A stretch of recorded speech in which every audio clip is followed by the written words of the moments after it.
के sir math classes channel में आपका स्वागत है। आज के वीडियो के पूर्व आपको प्रोज से 2 लेसन दिया गया है जो क्लास 10th का है। पहला जो चैप्टर है वह है द इंचेंटेड पूल और दूसरा प्रोज का चैप्टर है वो है ए लेटर टू गॉड। यह वीडियो आपको अपलोड कर दी गई है और आप शायद देखे भी होंगे।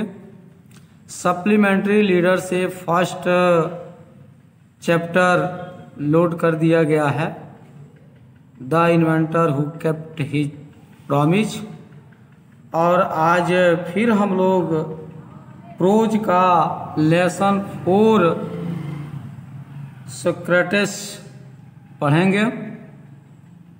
सोक्रेटिस का अर्थ होता है सुकरात। तो थोड़ा बहुत चर्चा करने से पहले हम ये कहेंगे कि सोक्रेटिस को लिखा किसने है, तो लिखा है रोडा पावर ने। और अब हम थोड़ा चर्चा कर लें, हल्की फुल्की चर्चा करेंगे लेसन के बारे में, अबाउट द लेसन। उसके बाद से चैप्टर स्टार्ट किया जाएगा। Socrates lived in Athens. सुकरात एथेंस में रहता था। He was a great philosopher. वह एक महान दार्शनिक था। Other scholars were jealous of his wisdom and knowledge. कह रहा है कि अदर स्कॉलर्स जो दूसरे अन्य विद्वान थे उसकी बुद्धि और ज्ञान से ईर्ष्या करते थे। They thought that he was leading the young astray। उनका विचार था या वे सोचा करते थे कि ये जो सुकरात है वह युवा पीढ़ी को बर्बाद कर रहा है या गुमराह कर रहा है देश के खिलाफ या समाज के प्रति।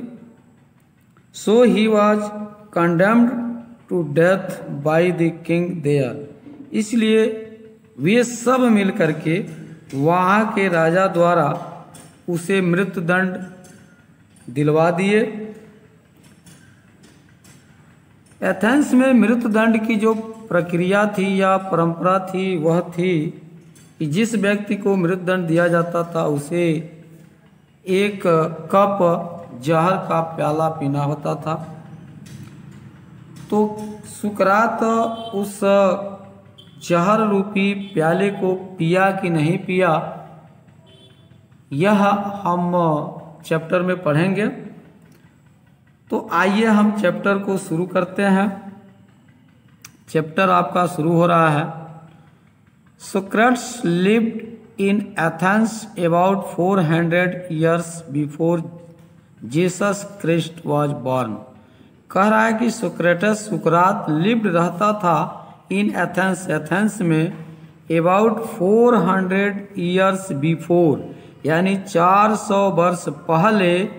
जीसस क्रिस्ट का अर्थ होता है ईसा मसीह, वाज बॉर्न, यानी ईसा मसीह जब पैदा हुए थे उनके पैदा होने से 400 वर्ष पहले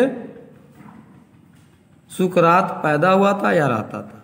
तो इसको कह सकते हैं कि ईसा मसीह के जन्म से लगभग 400 वर्ष पहले सुकरात एथेंस में रहता था। As a boy he was ugly, undersize and had a flat nose and bulging eyes. कह रहा है एज ए बॉय, जैसा कि एक बालक के रूप में, या उसको कह सकते हैं जैसा कि वह बाल्यावस्था में था, यानी बाल्यावस्था में ही वॉज अगली, वह कुरूप था। कौन कुरूप था? तो सुकरात के बारे में कह रहा है कि जब सुकरात बाल्यावस्था में था तो वह कुरूप था, अंडरसाइज्ड और छोटे कद का था यानी ठीगना था, and had a flat knows, और उसकी जो नोज थी यानी नाक थी वह चपटी थी, एंड बल्जिंग आइज, और उसकी जो आँखें थी वह बाहर की ओर उभरी हुई थी या बाहर की ओर निकली हुई थी। तो इसको कह सकते हैं कि जैसा कि बाल्यावस्था में वह कुरूप, छोटे कद का और उसकी जो नाक थी वह चपटी थी और उसकी आंखें बाहर की ओर उभरी हुई थी।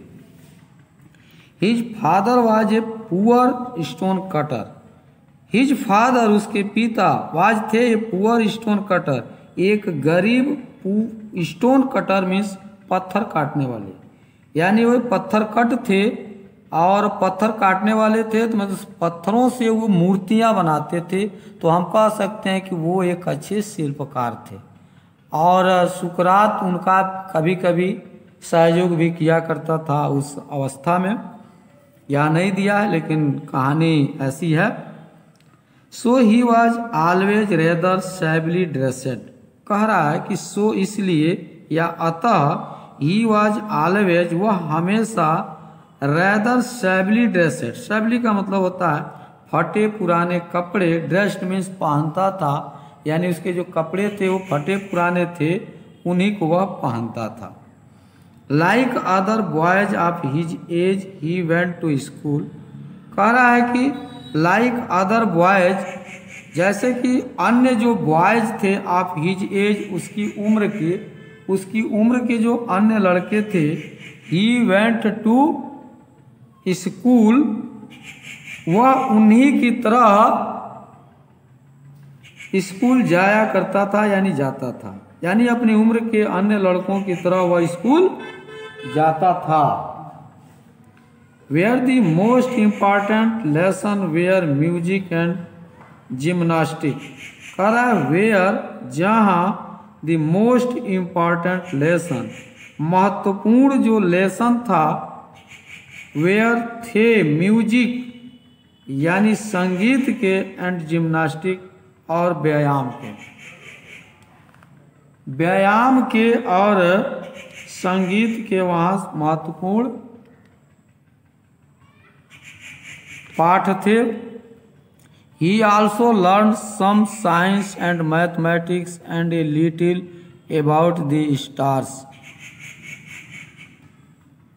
ही आल्सो लर्न, कह रहा है कि वह लर्न में सीखा, आल्सो मैंने भी, वह सीखा, सम साइंस कुछ विज्ञान, एंड मैथमेटिक्स और गणित, यानी वह कुछ विज्ञान को सीखा और कुछ गणित सीखा, and a little about the star, और लिटिल अबाउट मैंने बहुत कम, थोड़ा ज्ञान स्टार्स नक्षत्रों के बारे में वो रखा। इसको कह सकते हैं कि उसने कुछ विज्ञान तथा गणित भी सीखा और बहुत थोड़ा सा ज्ञान नक्षत्रों के बारे में प्राप्त किया।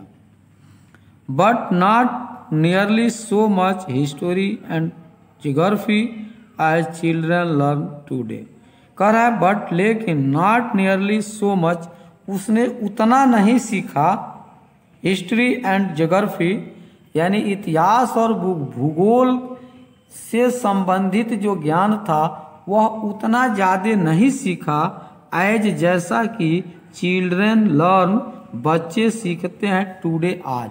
आजकल के जो बच्चे जितना इतिहास और भूगोल पर अपनी पकड़ रखते हैं, यानी ज़्यादा से ज़्यादा ज्ञान रखते हैं, वह उतना ज्ञान उस समय वो नहीं सीखा था। तो कह सकते हैं परंतु इतिहास तथा भूगोल के विषय में इतना नहीं पढ़ा जितना आज के बच्चे पढ़ते हैं। ठीक है।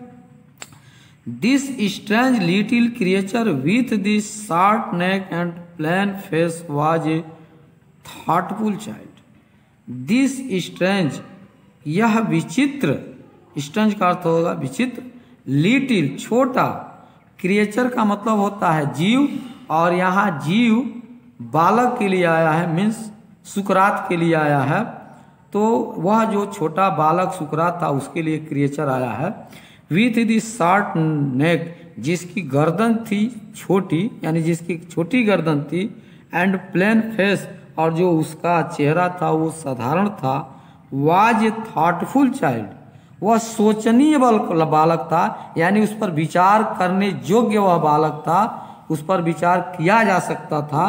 तो कह रहा है कि यह विचित्र छोटा बालक जिसकी गर्दन छोटी थी तथा चेहरा साधारण था, विचारशील बालक था, यानी उसके प्रति सोचने वाली बात थी कि वह उस उम्र में ऐसा था, तो उसके प्रति कैसा सोचा जा सकता है, ठीक है। He watched his companions all the time. कह रहा ही वॉच्ड का अर्थ होता है गौर से देखना, ध्यान पूर्वक देखना, ठीक। हिज कंपेनियंस अपने साथियों को, वह यानी उसने अपने साथियों को ही केवल नहीं, कंपेनियन में साथी, साथियों को केवल नहीं, साथियों के कार्यों को ध्यान पूर्वक देखता था। ऑल द टाइम, हर समय, पूरे समय, यानी वह हर समय अपने साथियों को के कार्यों को ध्यान पूर्वक देखा करता था। And allowed very few things to escape his notice. करा एंड अलाउड, और वह अनुमति देता था, वेरी फ्यू थिंग्स यहाँ वस्तुओं के लिए है, बातों के लिए है। थिंग्स वस्तु को नहीं रखेंगे, बात को रखेंगे। वेरी फ्यू थिंग्स यानी बहुत कम बातों को वह अनुमति देता था। किस चीज के लिए? स्कैप, बचने के लिए। हिज नोटिस, अपने मूल्यांकन, नोटिस का मतलब मूल्यांकन। वह अपने मूल्यांकन से बहुत कम ऐसी बातें थी जिनको वो बचने देता था, यानी वो सारी बातों को गौर से देखता था, उनका निरीक्षण करता था, उनका मूल्यांकन करता था, ठीक है। और इसको कह सकते हैं कि और बहुत ही कम बातों को वह अपने मूल्यांकन से बचने देता था, यानी सारी चीजों का वह एक एक करके मूल्यांकन करता था, इसको हम कह सकते हैं, ठीक है। Socrates did not have a big house और फाइन फर्नीचर। कह रहा है कि सुकरात के पास जो था बिग हाउस, बड़ा घर नहीं था, और या फाइन फर्नीचर, और अच्छे प्रकार के उसके पास फर्नीचर नहीं थे, यानी मेज कुर्सी बेंच वगैरह जो थे वो आज के जो दौर में लोगों के पास है उस तरह का उसके पास नहीं था, क्योंकि वो बहुत ही गरीब था। He did not seem to want either wealth or beautiful possession। कह रहा है कि he did not seem का अर्थ है लगता था, to want चाहिए, तो इसका अर्थ यहाँ लें he did not seem to want, उसे नहीं लगता था कि चाहिए, तो क्या चाहिए? either wealth, न तो उसको धन की चिंता थी, और ब्यूटीफुल possession, और न ही उसे सुंदर वस्तुओं की चिंता थी, यानी उसे ऐसा लगता था कि उसे न धन चाहिए और न सुंदर वस्तुओं की आवश्यकता थी। तो इसे कह सकते हैं कि उसे धन या सुंदर वस्तुओं को प्राप्त करने की इच्छा नहीं थी। As he grew older, he began to think very little of bodily comfort and pleasure। कह रहा as he grew, जैसा कि यानी जब he grew older, जब वह बड़ा हुआ, he began to think, वह सोचने लगा, वह सोचा करता था, वेरी लिटिल, बहुत कम, तो बहुत कम नहीं सोचता था, बहुत कम किसके बारे में सोचता था? तो कह रहा है आप बॉडीली कंफर्ट, यानी शारीरिक आराम के बारे में वो बहुत कम सोचता था, यानी शारीरिक आराम के बारे में वो कुछ सोचता ही नहीं था। एंड प्लीजर, और आनंद या प्रसन्नता के बारे में, यानी उसे अपने शारीरिक आराम और आनंद के बारे में सोचने का टाइम ही नहीं था, समय नहीं था। यानी इसको कह सकते हैं कि जब वह बड़ा हुआ तब उसने शारीरिक आराम तथा आनंद के विषय में कम सोचना प्रारंभ किया, यानी उस पर उसकी सोच नहीं थी। He gave his mind to all that was noble, honorable and just। कह रहा है कि he gave his mind, वह अपने मस्तिष्क को to all लगा दिया, यानी वह अपना ध्यान उन सब बातों में लगा दिया। गेव का मतलब लगा दिया। He gave his mind to all that, वह अपना ध्यान उन सब बातों में लगा दिया। इसमें लगा दिया वाज नोबल, जो श्रेष्ठ थे, एंड ऑनरेबल, और सम्मानजनक थे, एंड जस्ट, और उचित थे। यानी कह रहा है कि वो अपना ध्यान उन सब बातों में लगा दिया जो उसके लिए श्रेष्ठ, सम्मानजनक तथा उचित थी, उनके प्रति उसका जो था ध्यान वो ज्यादा लगता था, ठीक है। Socrates went round the town on foot and talked to people. सुकरात वेंट जाता था राउंड द टाउन, शहर के चारों ओर ऑन द फुट पैदल, एंड टॉक्ड और बातें करता था टू पीपुल लोगों से, यानी सुकरात नगर में पैदल घूमता था तथा लोगों से बातें करता था। The Athenians began to look for his familiar figure in the streets.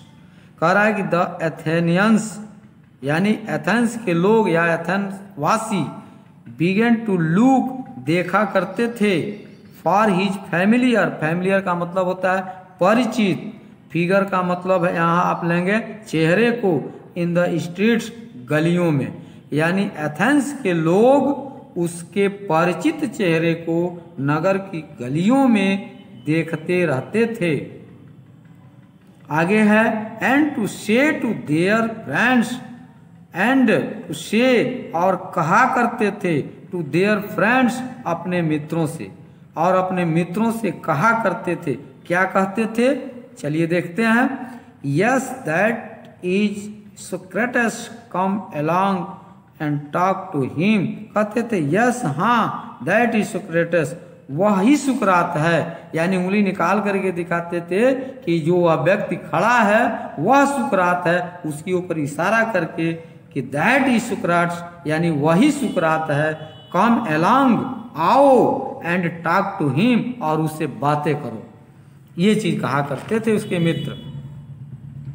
After some time Socrates become famous as a teacher, कह रहा है कि आफ्टर सम टाइम्स कुछ समय बाद सुकरात बिकम फेमस प्रसिद्ध हो गया एज ए टीचर, एक अध्यापक के रूप में, यानी कुछ समय पश्चात सुकरात एक अध्यापक के रूप में प्रसिद्ध हो गया। ही वांडर्ड अलोंग द रोड्स, कह रहा है कि ही वांडर्ड, वह इधर उधर घूमता था यानी भ्रमण करता था। वांडर्ड का मतलब इधर उधर घूमना या भ्रमण करना। अलोंग द रोड्स सड़कों पर, यानी वह सड़कों पर भ्रमण करता रहता था, घूमता रहता था।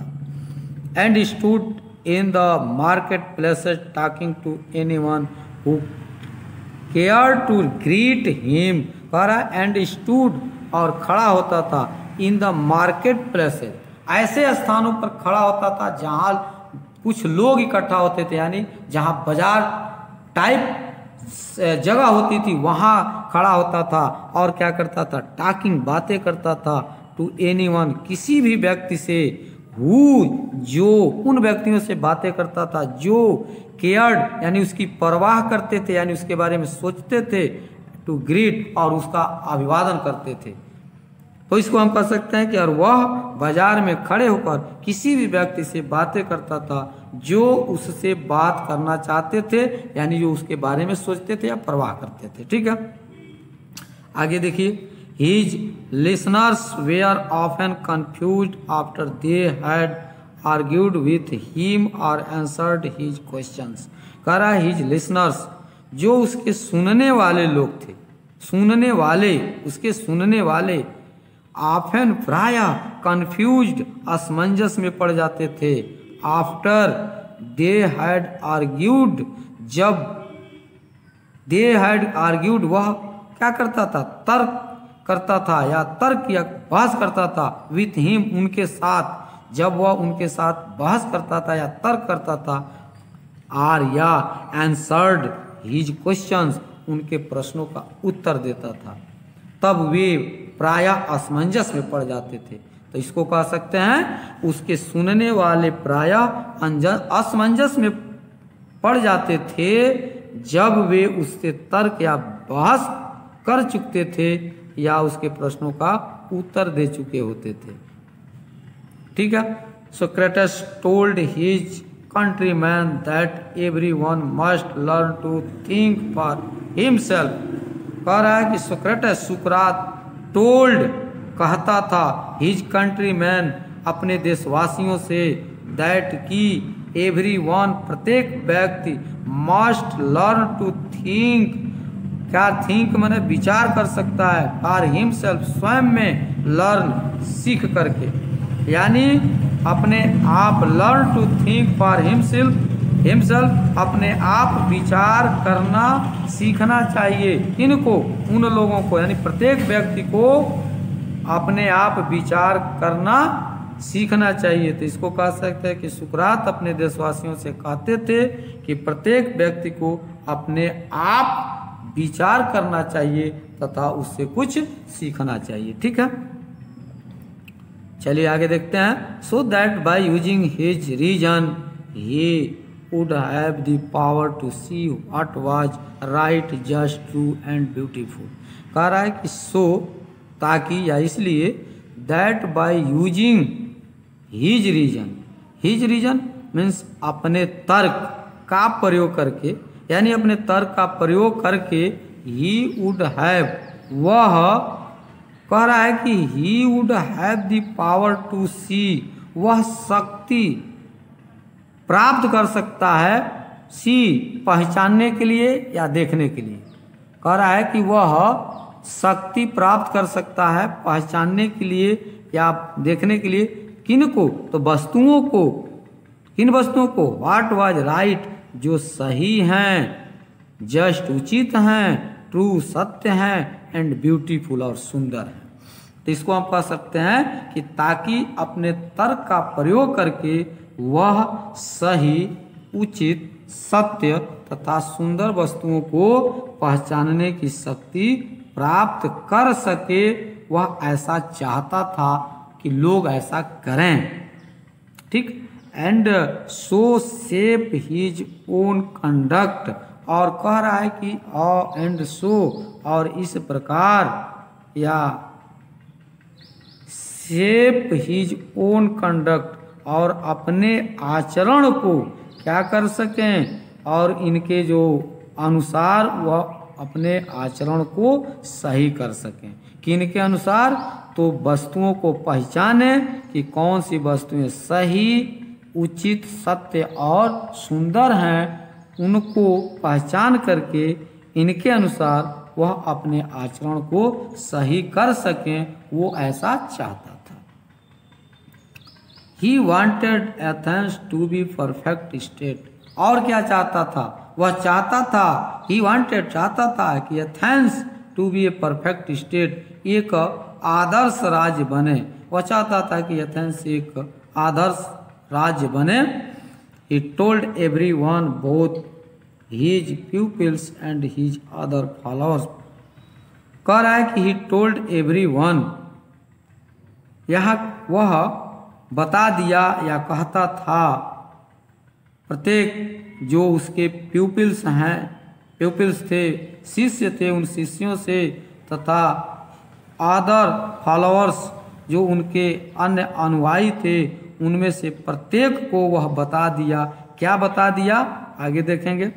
That his could only happen if every citizen educated his own mind to see what was right and noble. कह रहा है कि that this could only happen, यह तभी संभव है, यानी अपने क्या नाम है कि ये शिष्यों तथा दूसरे जो अनुयायी थे उनको बताया था कि यह तभी संभव है, जो ऊपर चीजें कहा है उनके बारे में कह रहा है कि यह तभी संभव है। That this could only happen, यह तभी संभव है, हो सकता था, इफ, यदि एवरी सिटीजन, प्रत्येक नागरिक, एजुकेटेड मीन शिक्षित होकर, हिज ओन माइंड, अपने मस्तिष्क को क्या करे, यानी अपने मस्तिष्क से टू सी, देखे। यानी कह रहा है कि इफ एवरी सिटीजन, प्रत्येक नागरिक, एजुकेटेड, शिक्षित होकर, हिज ओन माइंड, अपने स्वयं के मस्तिष्क से टू सी, देखे, व्हाट वाज राइट, क्या सही है, एंड नोबल, और क्या श्रेष्ठ है। उन्होंने यह बताया कि यह सही समय संभव है यदि प्रत्येक नागरिक शिक्षित होकर अपने मस्तिष्क से देखे कि क्या सही तथा श्रेष्ठ है। ये अपने फॉलोअर्स और अपने पीपुल्स को बताया। He believed that questioning and discussion would help them to this. कह रहा ही बिलीव्ड, वह विश्वास करता था, यानी उसको विश्वास था, दैट की क्वेश्चनिंग, प्रश्न करने से, एंड डिस्कशन, और बहस करने से, तर्क करने से, वुड हेल्प, सहायता मिल सकती है, देम, उन्हें डू दिस, ऐसा करने के लिए। कैसा करने के लिए? तो कौन सी वस्तु उचित है, श्रेष्ठ है और क्या नाम है कि ये सुंदर है, सत्य है, इन सारी चीज़ों के लिए वो तभी संभव है जब वे एक दूसरे से प्रश्न करें और डिस्कशन करें, तब जाकर के ऐसा हो सकता है। ठीक है। And so he was forever talking to them in the open streets, और कह रहा है कि एंड सो, और इसलिए ही वॉज फॉर एवर का मतलब होता है सदैव, टॉकिंग बात किया करता था, टू देम उनसे, और वह सदैव उनसे बातें किया करता था, इन the open streets, open means खुला हुआ, स्ट्रीट्स मीन्स गलियों में, यानी खुले गलियों में वह उनसे बातें किया करता था, या इसको कह सकते हैं कि वह खुले गलियों में उनको चैलेंज दिया करता था कि आप आकर के हमसे बहस कर सकते हैं, हमसे क्वेश्चन कर सकते हैं। ठीक है। आज इस चैप्टर जो सोक्रेटिस का फर्स्ट वीडियो यहीं तक आपको बताया जा रहा है। मैं एक बार हरकेश सिंह आपसे चाहूँगा कि यह चैनल यदि आपको अच्छा लगता हो, आपके भविष्य को सुधार सकता हो, आपको कुछ दे सकता हो, तो प्लीज़ ज़्यादा मत एक सब्सक्राइब कर दीजिए और अपने मित्रों में शेयर करिए और इस चैनल को लाइक करिए। धन्यवाद।